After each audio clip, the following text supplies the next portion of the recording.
अगर डर नहीं रहेगा तो अपराध बन जाएगा। अगर ये डर बना रहे ना कि यार भगवान देख रहा है, ये डर बना रहे कि गुरु देख रहा है, तो हमें लगता है जो डर गया वो अभय हो गया। इस मार्ग में अभय होए जो तुम्हें डराई, जो भगवान का डर, कानून का डर, शास्त्र का डर, गुरु का डर है वो बच जाएगा, और जो इनका डर नहीं रखता वो तो भ्रष्ट हो ही जाएगा।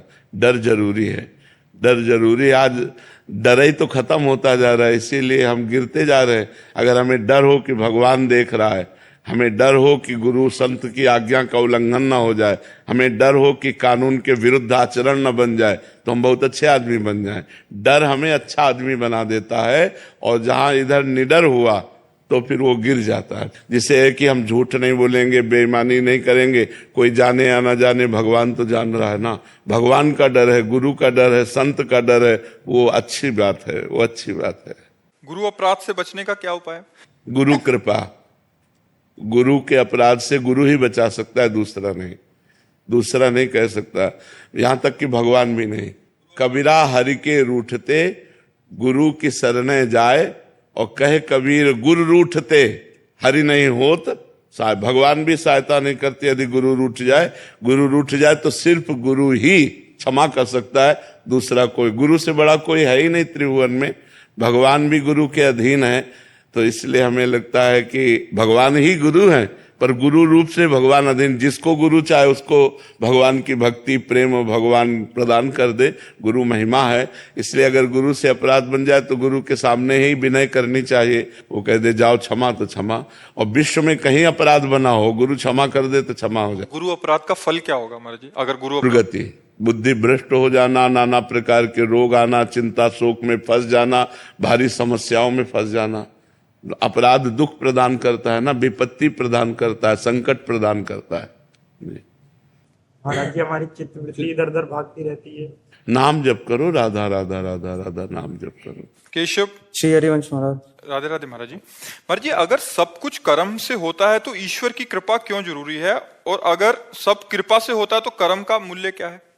बच्चा, कर्म सीमा है, कर्म की एक सीमा है, कितना कर सकते हो, एक क्षमता है तुम्हारी। लेकिन कृपा असीम है। अनंत की प्राप्ति सीमित कर्मों से नहीं हो सकती। अनंत की प्राप्ति अनंत की कृपा से होगी।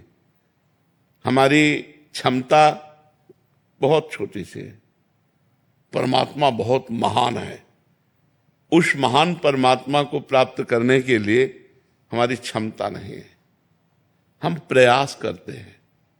जैसे छोटा बच्चा, तो माँ जब देखती है कि इसका प्रयास निष्फल हो रहा है, ये लक्ष्य को नहीं प्राप्त कर सकता, तो अपनी गोद में लेकर पहुंचा देती है।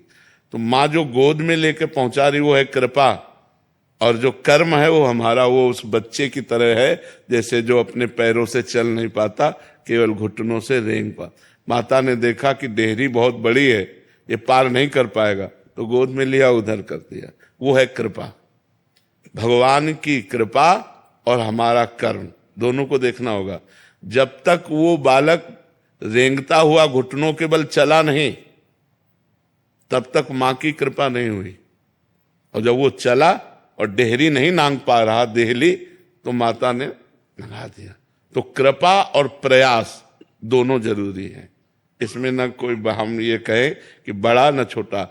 जब हम प्रयास करते हैं और हमारे प्रयास को प्रभु देखता है, तो वो अपनी कृपा रूपी गोद में लेकर के इस संसार समुद्र से हमें पार कर देता है। लेकिन हम प्रयास ही न करें, हम प्रयास ही न करें, तो फिर अनुभव, कृपा का अनुभव नहीं। हमें प्रयास करना। जैसे आप लोग प्रयास किए तो वृंदावन आए, प्रयास किए तो सत्संग में बैठे, प्रयास किए तो आपको वाणी सुनने को मिल रही है। तो ये जो वृंदावन आना हुआ, ये कृपा हुई। प्रथम यथामति प्रणवों श्री वृंदावन अतिरम्य, श्री राधिका कृपा बिनु सबके मनन अगम्य। तुम्हारे मन में भी जो बात आई, चलो वृंदावन चलते हैं, ये श्री जी ने प्रेरित किया। लेकिन चलना तो आपको पड़ा ना, बस में, ट्रेन में, जो भी आप जैसे भी आए, प्रयास तो आपका और कृपा लाडली जी की। तो ये दोनों जरूरी है। जैसे आकाश में पंछी दो पंखों से ही उड़ता है, एक पंख से नहीं उड़ सकता, ऐसे ही हम कृपा और प्रयास, पुरुषार्थ दोनों पुरुषार्थ कर रहे हैं और भगवान की कृपा की याचना कर रहे हैं कि नाथ हमसे जितना बन पड़ रहा है उतना हम कर रहे हैं, पर इतने से आप मिलने वाले नहीं, आप अपनी कृपा से मिलते हो, तुम्हारी कृपा तुम्हारी रघुनंदन जाने भगत भगत उर चंदन। तो दोनों का हमारे जीवन में होना अति आवश्यक है, पुरुषार्थ भी जिसे तुम कर्म कहते हो और कृपा भी।